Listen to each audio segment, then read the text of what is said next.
Bismillahirrahmanirrahim. Assalamu alaikum students. My name is Muhammad Usman Salim. I am from UGI Chemistry Department.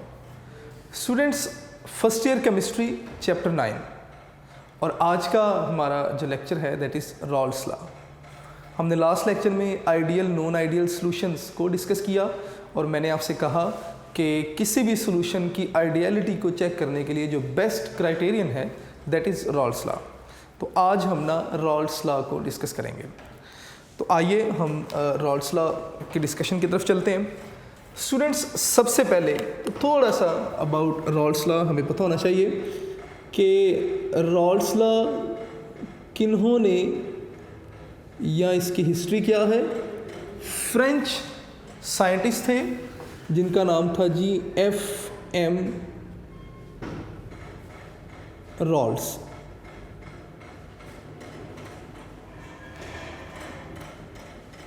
F.M. Raoult, इन्होंने ये law pose किया इन 1886 में। This law was given by F.M. Raoult और अपने ही नाम से इन्होंने रॉल्स लॉ का नाम दिया। स्टूडेंट्स, मैं ना अक्सर अपने स्टूडेंट्स को पढ़ाने से पहले ये ज़रूर समझाता हूँ कि इसमें कुछ टर्मिनोलॉजीज़ हैं। हम सबसे पहले ना उन टर्मिनोलॉजीज़ को सीखते हैं, फिर हम लॉ की तरफ आएंगे, हमारे लिए चीज़ें सीखना आसान हो जाएगा। सबसे पहली टर्मिनोलॉजी यहाँ पर क्या है दैट इज़ पी नोट। और पी नोट क्या है? P note is vapour pressure. P note is vapour pressure of pure solvent.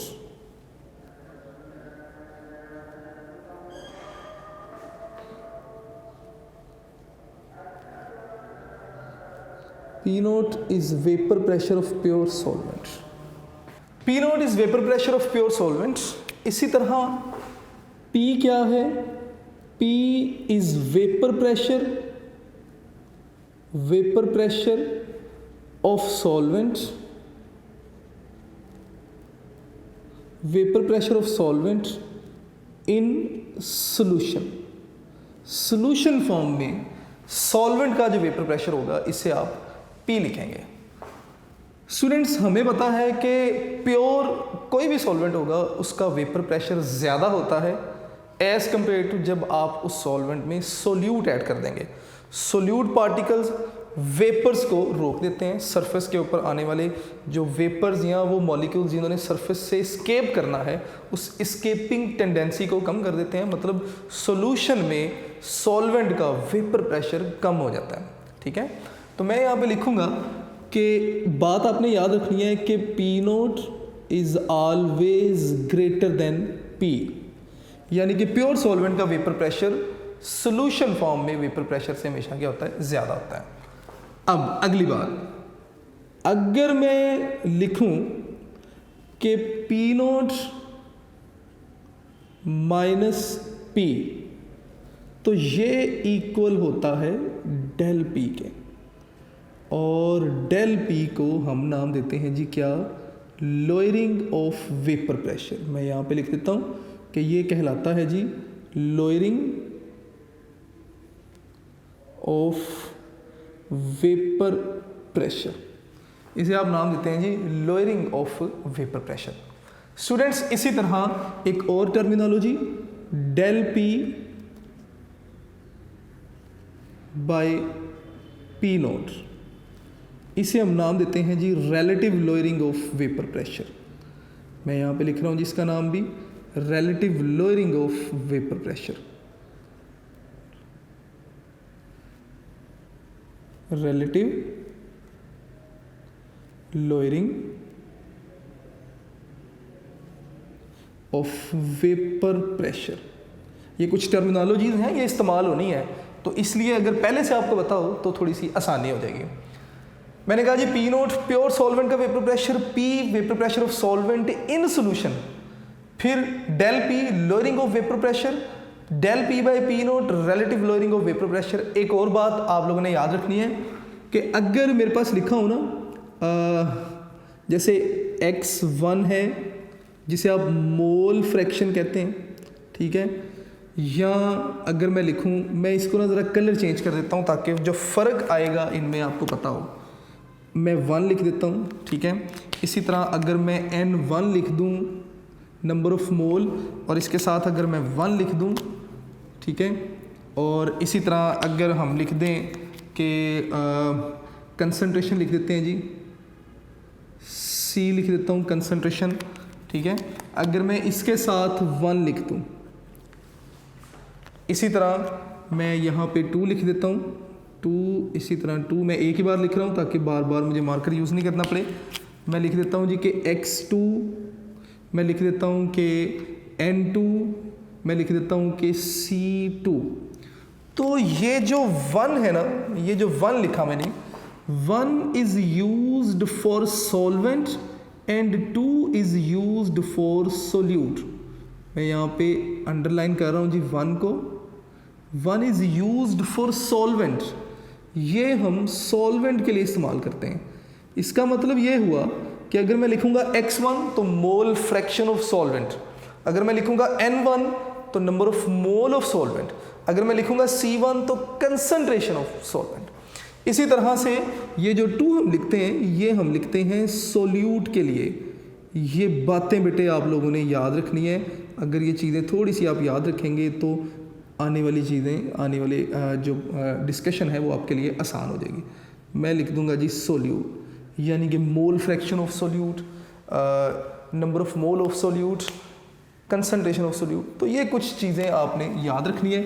और इसके बाद ना अब हम अपना नेक्स्ट काम स्टार्ट करते हैं जी, रॉल्स लॉ।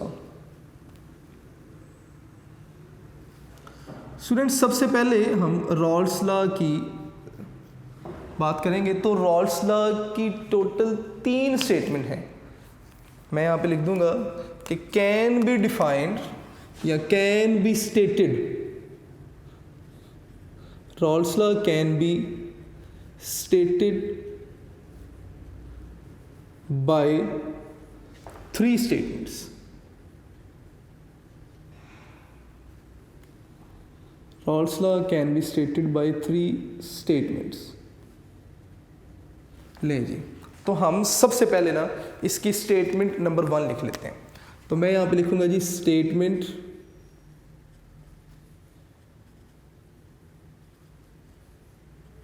नंबर 1।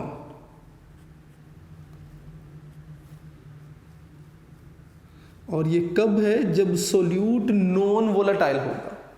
जब सोल्यूट क्या है? नॉन वोलेटाइल है, ठीक है।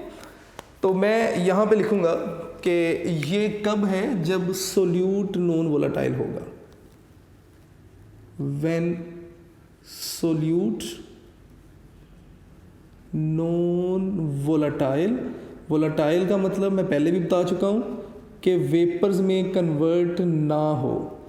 तो जो सोल्यूट है ये वेपर्स में कन्वर्ट नहीं होगा, ठीक है। सोल्यूट नॉन वोलेटाइल है जी। ले जी, अब बात अपनी स्टार्ट करते हैं जी। वो कहते हैं जी कि vapour pressure of solvent above a solution, vapour pressure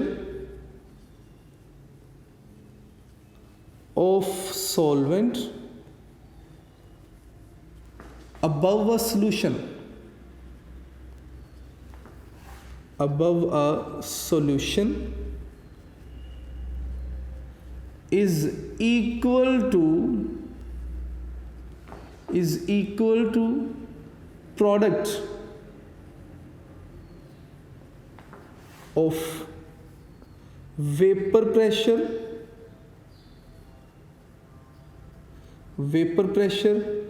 of pure solvent, vapor pressure of pure solvent and mole fraction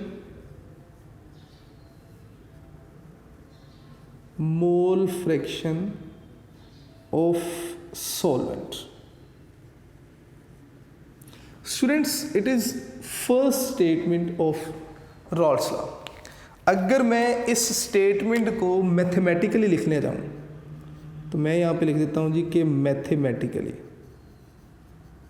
और डेफिनेशन को या स्टेटमेंट को देखते हुए ही हम मैथमेटिकल स्टेटमेंट को भी देखेंगे। कहते हैं जी कि वेपर प्रेशर ऑफ सॉल्वेंट्स कब अबव सॉल्यूशन, तो सॉल्यूशन में जो वेपर प्रेशर था सॉल्वेंट का उसे हमने P से डिनोट किया, उसे हमने P से डिनोट किया। तो इसका मतलब मैं लिखूंगा जी कि P, ठीक है, उसने कहा इक्वल होगा, तो मैं भी इक्वल का साइन दे देता हूं जी कि ये इक्वल होगा किसके, प्रोडक्ट के। प्रोडक्ट कहते हैं जी दो चीज़ों के या दो वैल्यूज के मल्टीपल को। किस किस का product, vapour pressure of pure solvent, pure solvent के वेपर प्रेशर को हमने P नोट से लिखा था, तो मैं यहाँ पे लिख देता हूँ जी P नोट, और साथ में किसका product, and mole fraction of solvent. और सॉल्वेंट के मोल फ्रैक्शन को हमने x1 से लिखा था, तो मैं यहाँ पे लिख देता हूँ कि x1। ये ना हमारे पास मैथमेटिकल टर्म बन रही है पहली। इस इक्वेशन से ही हम आगे अपनी तीनों स्टेटमेंट्स को ड्राइव करेंगे। स्टूडेंट्स, इसे मैं इक्वेशन ए का नाम दे रहा हूँ। ले जी, अब हमने Dalton's law of partial pressure में भी पढ़ा हुआ है, ठीक है, कि sum of mole fraction is always equal to unity. तो लेट्स सपोज ये हमारे पास ना कोई बाइनरी सॉल्यूशन है, बाइनरी सॉल्यूशन जिसमें दो कंपोनेंट होंगे।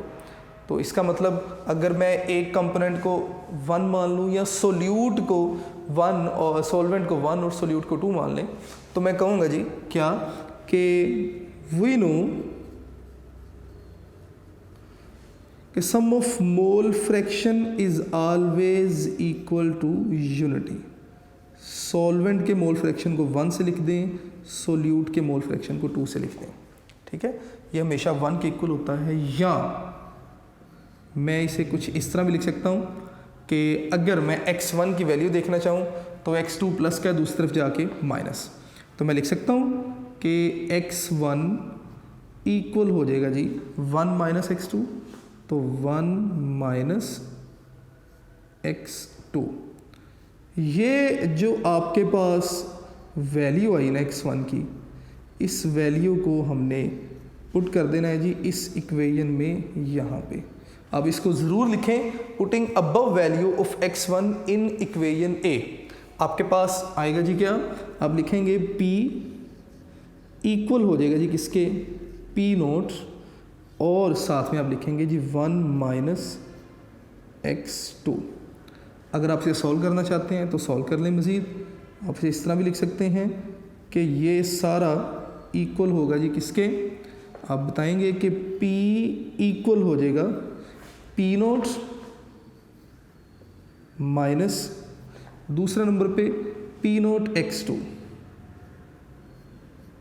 P note x2। अब ये P नोट x2 इधर माइनस का है, दूसरी तरफ आएगा तो प्लस, और ये P इधर प्लस है, दूसरी तरफ आएगा तो माइनस। तो मैं इस इक्वेशन को कुछ इस तरह से भी लिख सकता हूँ कि ये माइनस वाली वैल्यू दूसरी तरफ लेके जाऊँगा तो ये पॉजिटिव हो जाएगी।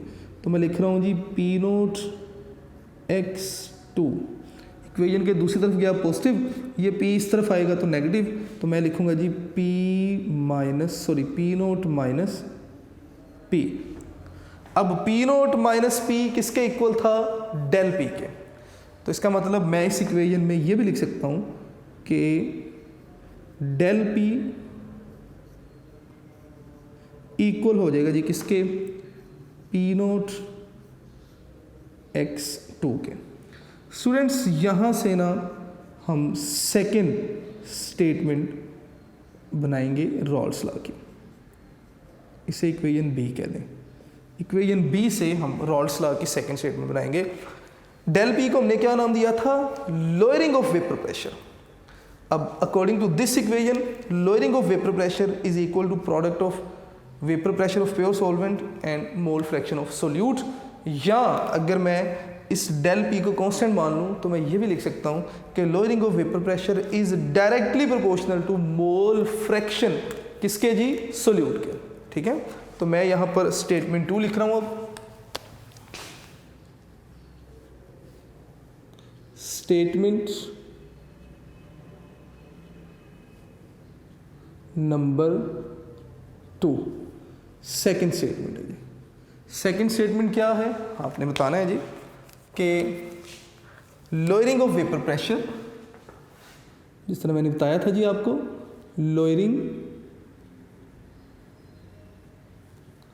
लोअरिंग ऑफ वेपर प्रेशर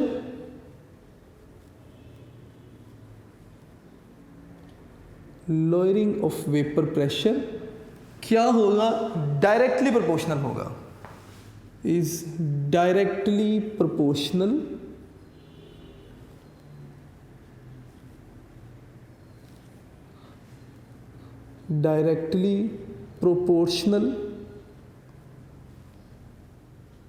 किसके डायरेक्टली प्रोपोर्शनल होगा, lowering of vapor pressure is directly proportional to mole fraction of solute, to mole fraction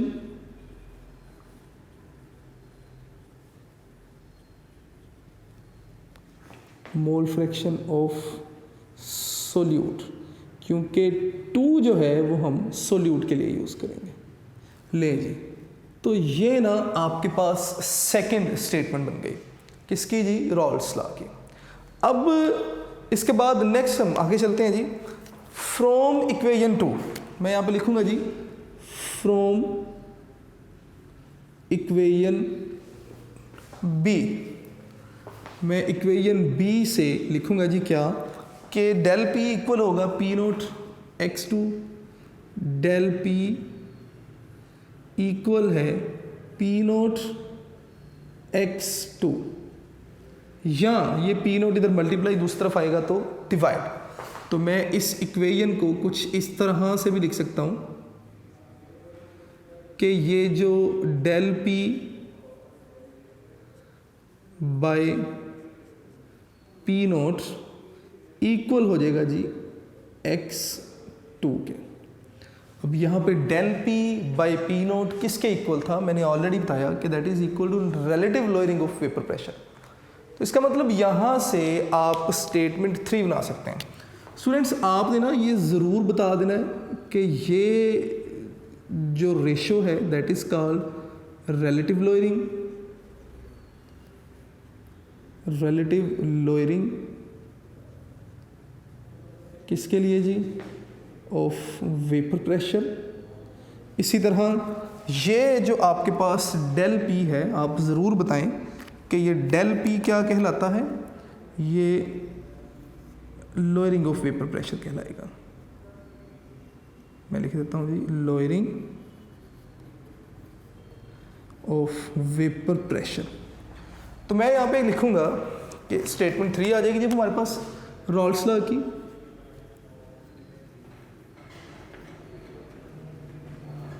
statement number 3। अब थर्ड स्टेटमेंट आपने इक्वेशन सी से बनानी है। ये जो इक्वेशन थी ना, मैं इसे इक्वेशन सी का नाम दे रहा हूँ। तो आप बताएंगे कि relative lowering of vapour pressure is equal to mole fraction of solute. तो लें जी, हम लिख देते हैं जी कि रिलेटिव लोअरिंग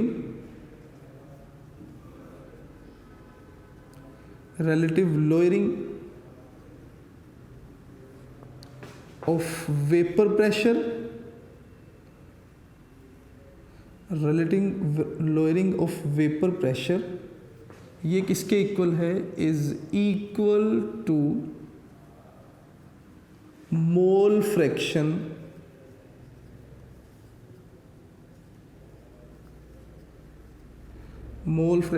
ऑफ सोल्यूट, कि ये सोल्यूट के मोल फ्रैक्शन के इक्वल होगा। अब स्टूडेंट्स आगे हमारी जितनी भी स्टडीज़ चलेंगी वो रिलेटिव लोअरिंग के ऊपर हम काफ़ी ज़्यादा डिस्कशन करेंगे। रिलेटिव लोअरिंग क्या है इसे भी डिटेल में डिस्कस करेंगे। फिलहाल हम ये सीखेंगे कि रिलेटिव लोअरिंग किन फैक्टर्स पर अफेक्ट करती है। ठीक है, तो नेक्स्ट मैं यहाँ पे फैक्टर्स लिख देता हूँ। Factors affecting relative lowering. कि कौन कौन से वो फैक्टर्स हैं जिन पर रिलेटिव लोअरिंग डिपेंड करती है। आपने वो तमाम फैक्टर्स बता देने हैं। मोस्ट फॉर एग्जांपल टेम्परेचर है, टेम्परेचर के अलावा आपके पास कंसंट्रेशन है, ठीक है। इसी तरह थर्ड फैक्टर हमारे पास जो है वो इक्विमोलर प्रोपोर्शन आ जाएगा, same solvent with same mass. तो ये सारी बातें हम साथ साथ डिस्कस करेंगे। तो फर्स्ट आपके पास टेम्परेचर आ जाएगा। आपने बताना है कि relative lowering is independent of temperature. Relative lowering is independent of temperature. मैं यहाँ पे लिख देता हूँ इंडिपेंडेंट ऑफ टेम्परेचर, कि टेम्परेचर के इंडिपेंडेंट है। स्टूडेंट्स, मोल फ्रैक्शन सोल्यूट के टेम्परेचर के बढ़ाने या कम करने से जो मोल फ्रैक्शन है सोल्यूट के वो चेंज नहीं होंगे। तो mole fraction of solute is equal to relative lowering of vapour pressure. इसका मतलब कि टेम्परेचर कम या ज़्यादा करने से जो relative lowering of vapour pressure है या रिलेटिव लोअरिंग वो क्या होगी, कम या ज़्यादा नहीं होगी। दूसरे नंबर पर आ जाते हैं जी, कंसंट्रेशन ऑफ सोल्यूट।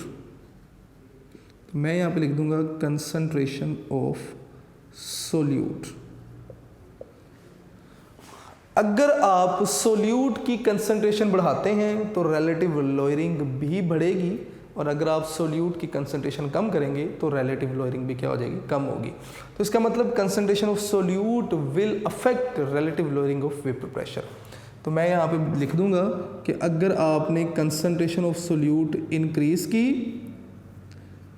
इंक्रीज की तो रिलेटिव लोअरिंग भी क्या होगी, del P by P naught बी इंक्रीज होगा। और अगर आपने कंसंट्रेशन ऑफ सोल्यूट डिक्रीज किया तो P del P by P naught ये भी क्या होगा, डिक्रीज होगा, ठीक है। थर्ड फैक्टर, अगर आप लाइन देखेंगे ज़रा आपको मुश्किल लगेगी। वो कहते हैं जी कि रिलेटिव लोअरिंग कांस्टेंट होगी कब, when equimolar proportion of different solute are dissolved. मैं यहाँ पे लिखूंगा constant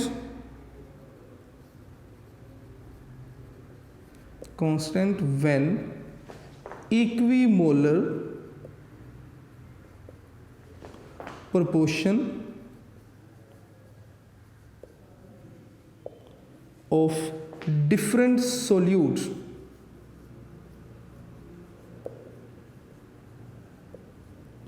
are dissolved in same solvent with same mass। Same solvent with same mass. देखने में लाइन लंबी भी लग रही है, मुश्किल भी लग रही है, लेकिन आसान है। वो कहते हैं जी कि रिलेटिव लोअरिंग कांस्टेंट रहेगी कब, जब आपने डिफरेंट सोल्यूट के इक्विमोलर प्रोपोर्शन, इक्विमोलर, और आपने इन्हें डिसॉल्व किया same mass of same solvent. For example हमारे पास ना ये एक बीकर जिसमें आपके पास क्या है, आप लिख लें कि लेट्स सपोज 1000 ग्राम या 1 kg वाटर। मैं 1000 ग्राम लिख देता हूँ, वाटर है। इसी तरह एक और बीकर जिसमें 1000 ग्राम क्या है, वाटर है, वाटर। इसका मतलब ये दो डिफरेंट सॉल्वेंट हैं विद सेम मैस। अगर आपके पास दो सोल्यूट हैं कोई भी, लेट्स सपोज एक सोल्यूट ए है और एक सोल्यूट बी है। अगर आप दोनों सोल्यूट का 1 मोल, मैं लिखूंगा जी 1 मोल ऑफ सोल्यूट ए आपने इसमें ऐड किया, और इसी तरह 1 मोल ऑफ सोल्यूट बी आपने इसमें ऐड कर दिया। तो अगर आप देखेंगे तो आपने इक्विमोलर, जितने मोल इसके हैं उतने ही मोल दूसरे सोल्यूट के हैं। आपने क्या किया, ऐड किया एक सॉल्वेंट में, सॉल्वेंट सेम है, सॉल्वेंट का मैस भी सेम है। तो दोनों केसेस में आप इसकी relative lowering of vapour pressure देखेंगे, relative lowering of vapour pressure constant होगी। ठीक है। तो ये कुछ फैक्टर्स थे जिन पे relative lowering of vapour pressure depend करते थे। स्टूडेंट्स, ये आपके पास रॉल्स लॉ था जिसकी 3 स्टेटमेंट्स मैंने आपके साथ डिस्कस की। तीनों स्टेटमेंट्स में क्या कहना चाह रहे हैं रॉल्स, वो सारी बातें डिस्कस की। एग्जाम्पल 9 है, एग्जाम्पल 9 आपने ख़ुद से सॉल्व करनी है। आपने स्टेटमेंट को गौर से देखना, पहले स्टेटमेंट गौर से आप देखेंगे तो आपको पता चलेगा कि क्या क्या जो चीज़ें उन्होंने पूछी आपने उसके अकॉर्डिंगली उसे सॉल्व करना है। तो इंशाल्लाह नेक्स्ट लेक्चर में हम रॉल्स लॉ की ही कंटिन्यूटी को डिस्कस करेंगे और रॉल्स लॉ को कंप्लीट करेंगे। स्टूडेंट्स, अपना ढेर सारा ख्याल रखिएगा, अपने लेक्चर नोट्स ज़रूर बनाइएगा। अस्सलाम वालेकुम।